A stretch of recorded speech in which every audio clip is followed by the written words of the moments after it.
Hello students, this is your midterm exam review video. So I'm going to go through this slideshow for you and highlight important parts of the chapters that you've read and the extra readings that I gave you that were part of the curriculum for the course, and highlight other important things that I know you need to focus on to be properly prepared for the exam. So first of all, we will start off with the midterm exam design. So you will be able to access the exam at 9 o'clock in the morning. So the exam shows up in the left-hand sidebar of the Learn site, and it just shows up like any other assignment does. You'll be able to access the PDF of the exam, and you'll just download that onto your home computer, and you'll open it up. And if you know how to modify a PDF document, you can just do that there. And resave it with your last name as the first word in the file name for when you upload it. If you want to work with it in Word, you just need to highlight all of the content and paste it into a Word document, and then you can highlight the answers for the multiple choice section and include the wording for the short answer section. So the exam will include 20 multiple choice questions and then 4 short answer questions, and each short answer will have 20 points of value. I want you to bear in mind as you're preparing for the exam and when you go into the exam what the overarching themes of our course are. We have been focusing on learning what technical communicators do and how they do it and what concerns need to be top of mind for them in their profession. What kind of documents do technical communicators create? How do they create them? What design principles prevail when they create them? How do they go about making the documents they create most usable for the audiences they're trying to reach and serve?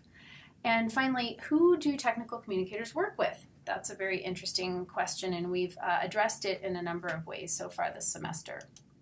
So now, jumping in here, this review is going to pace you through the chapters and the articles that you've read and note some highlights. I want you to take notes as you're watching this video, and then use these notes alongside whatever notes you've already compiled from the chapters that you've read. Go back through your Markel book and look at the highlighting you've done or notes you've written in the margin, and then kind of collate the notes you take from this video with the notes you've already had, and then you'll probably land upon the really important material from the class. Don't forget all of the assigned material that has not been in the textbook. That is also covered in the exam.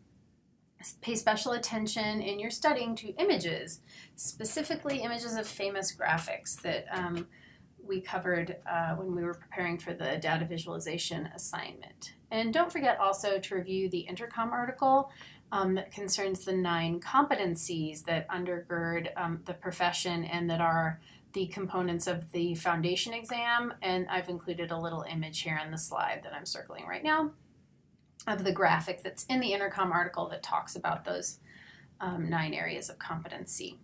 Okay, so chapter 1 concerned the documents that technical and professional communicators create and the special concerns that technical communicators have to have with regard to audience and purpose and usability. Usability is a term that goes hand in hand with accessibility, so documents need to be usable both in terms of their information and in terms of sort of the context in which they're used. Whether it's on a mobile phone screen or out in the rain or whatever it happens to be. But usability also means that it has to be usable to various kinds of audiences, whether those are audiences, say, with a certain physical special need or audiences from a particular culture. These are all concerns that are unfolded within the term of accessibility. Audience and purpose are 2 terms that are repeated over and over again in the technical and professional communication curriculum. So on page 7, there is a list of document 6 major characteristics, and you're going to want to pay attention to what is listed there in that list. I'm going to go through pretty quickly, so hopefully you're pausing the video to finish taking notes on each slide. Chapters 14 and 15 are what we read next. Chapter 14 concerned formats of documents of correspondence, and that included memoranda. and emails, and the chapter also addressed the needs of multicultural readers. Now, what they mean by multicultural in this context is readers from different cultures. So if you create one document, is it necessarily going to serve readers who are not in the home culture out of which the document is created? If you're applying for a job for an international company, you need to know what the expectations are and if they're different with regard to a salutation or something as simple as whether you include a picture in your resume. So those are just two examples of kind of work applying documents, but there are examples throughout the technical and professional communication realm of making sure that your documents are appropriate for the culture to whom they're addressed. Number 15, chapter 15, specifically concerned job materials, including resumes. And I created a video for you all that also went over this material. And many of you struggled a little bit with glyph usage and tab alignment usage in your resumes, so I'd like you to revisit that information. So glyphs are whatever little icons you use to enforce information in a document. The most famous one, or the most well-recognized one, of course, is a bullet point. And that information is stressed in chapter 15. So there are strategies this chapter 15 raises for elaborating on your education section of your resume.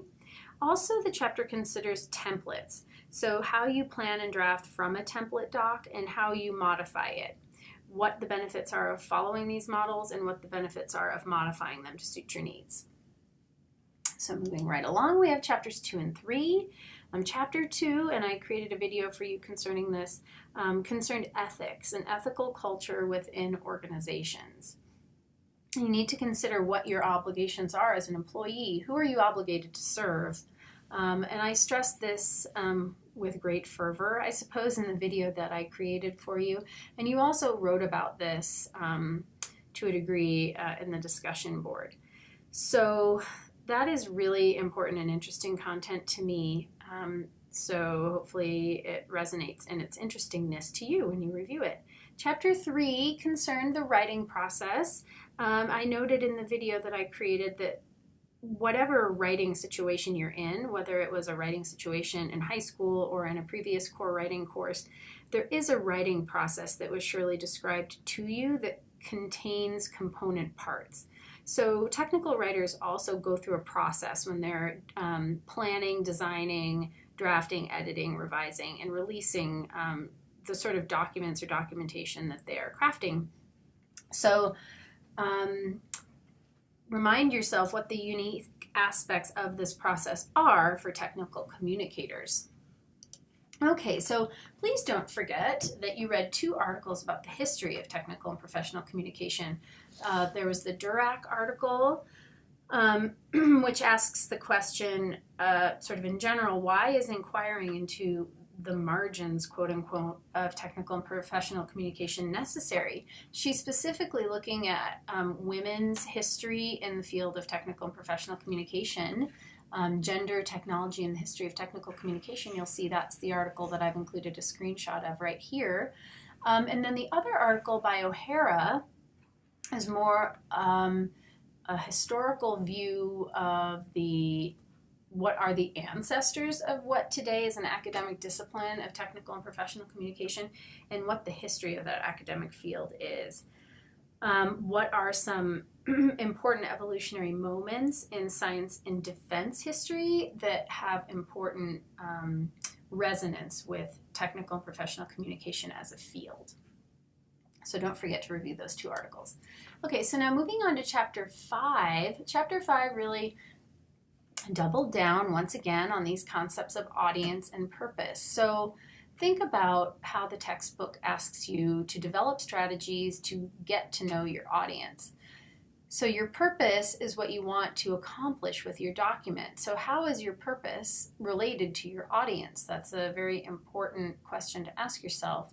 So think about what structured ways and unstructured ways are for getting to know your audience. Some structured ones would be an audience profile sheet. An unstructured one might be just researching online or reading about your audience and interviewing.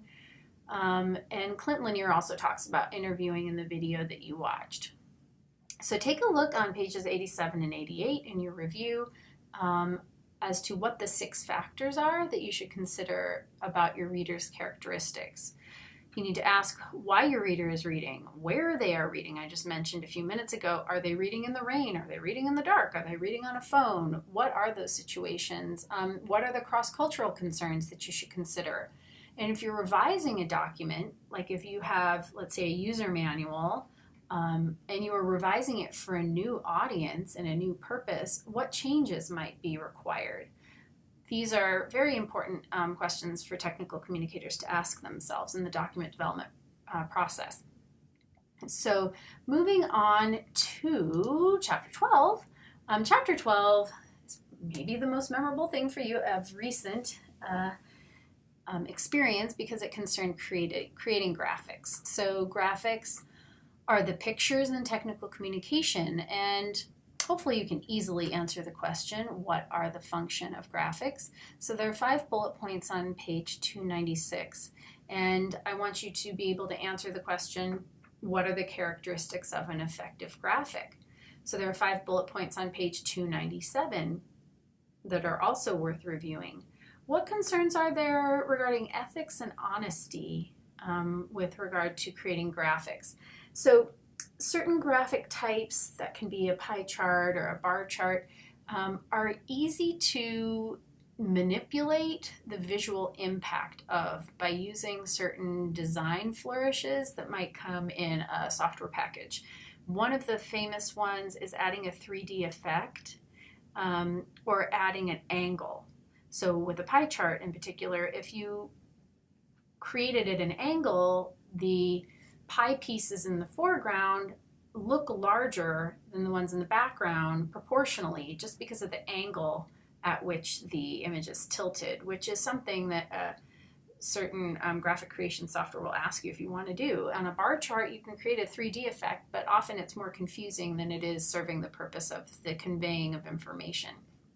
So people need to ask themselves when they're creating graphics really important questions about their audience, their purpose, the kind of information they're sharing, the physical condition and time, money, equipment, and expertise that they have available to them when their team, for example, in a workplace setting, is tasked with creating graphics. These are all concerns and considerations.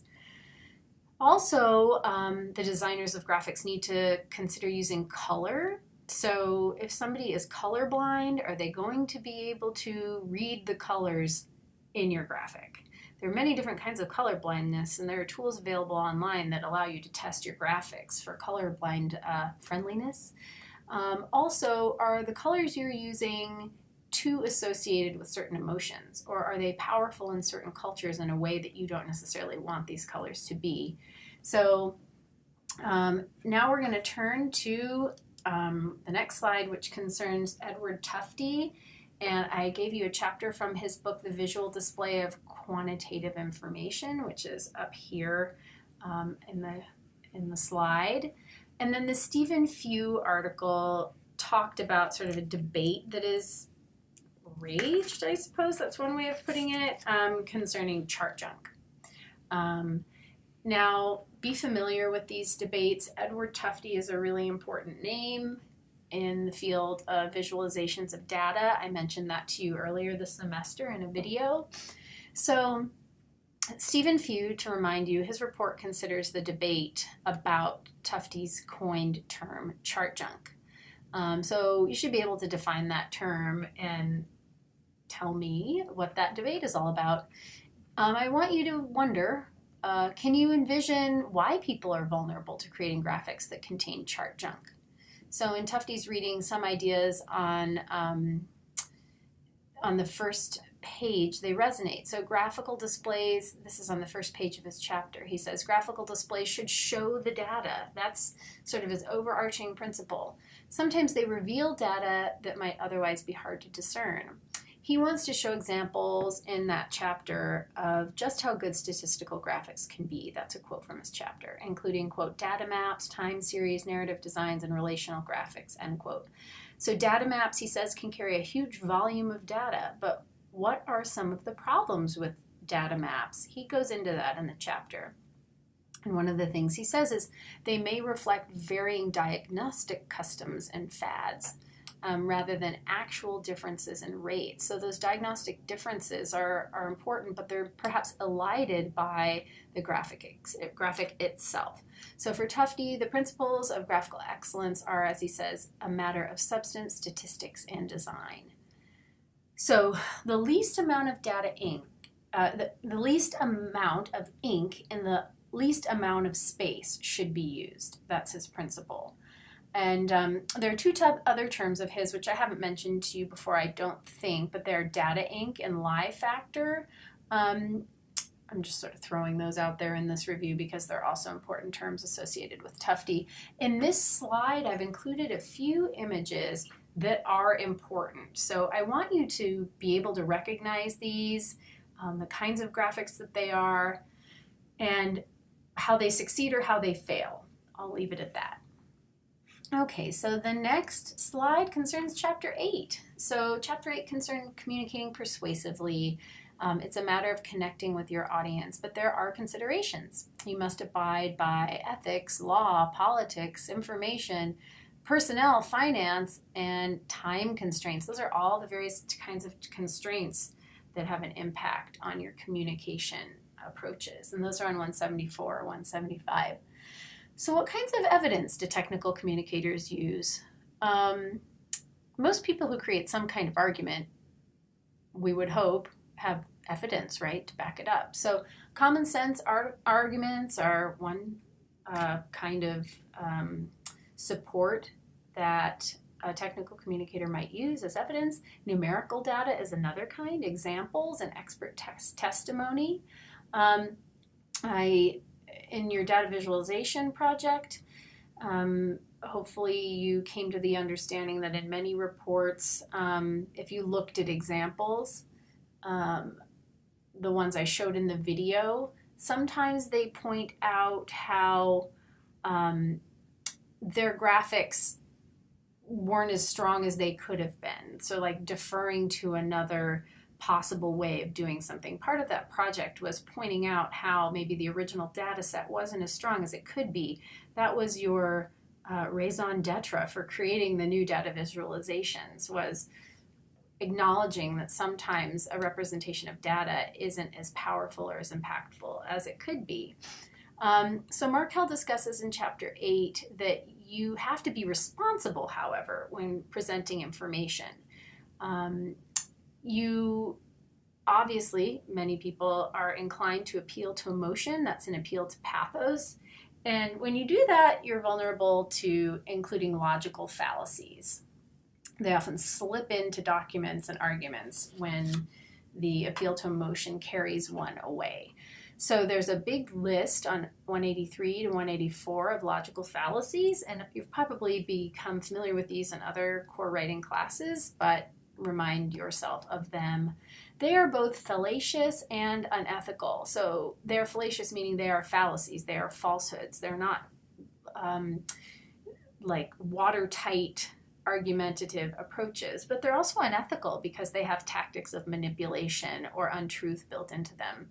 So graphics are indeed persuasive, as are words, but you need to think of graphics also as operating through the classical rhetorical appeals, which are ethos, logos, and pathos. And I already mentioned pathos. So graphical design elements combine to create convincing documents alongside these kinds of appeals. And finally, this is the last slide. Chapter 9 discussed the ways of emphasizing important information, just sort of from a design and a visual approach. So how do we design our documents in such a way that important information stands out? Well, we create titles and headings and lists, and we use fonts, font face and size and style. We use glyphs, I already mentioned glyphs in this video, and we use font emphasis usefully to draw attention to information. That could be bolding, that could be italics, underlining in certain situations. Also, you need to be sure at the same time when you're trying to emphasize information that your sentences are fulfilling that purpose. So If a sentence is so long that the information that's important in it gets lost, then you'll want to convert that sentence into a list. And Chapter 9 goes through that information and what the best way to create a list is. So you would ensure that your sentences, if it's a long list a long sentence that contains an embedded list bounded by commas within it, that all of the aspects are parallel, and the proper punctuation is used. In a paragraph, you'd want to repeat key words, and throughout a document, the repetition of keywords can create unity and coherence across the whole document. So that's the last chapter that you read in your textbook in preparation for the midterm. Remind yourself that you have a whole series of videos that I've created for you, and you've done a lot of posting on the discussion board, and you've completed a couple of important assignments so far. So I'm going to sign off now because this review video has been plenty long, but maybe you'll want to watch it more than once. In order to be prepared for the exam, which begins at 9 a.m. I mean it's available to you. You can take however much time you need on it between 9 a.m. and the deadline of 11:59 p.m. But be sure that you upload it back to Learn by 11:59 p.m. in a document that has your last name as the first word in the file name. Please let me know if you have any questions.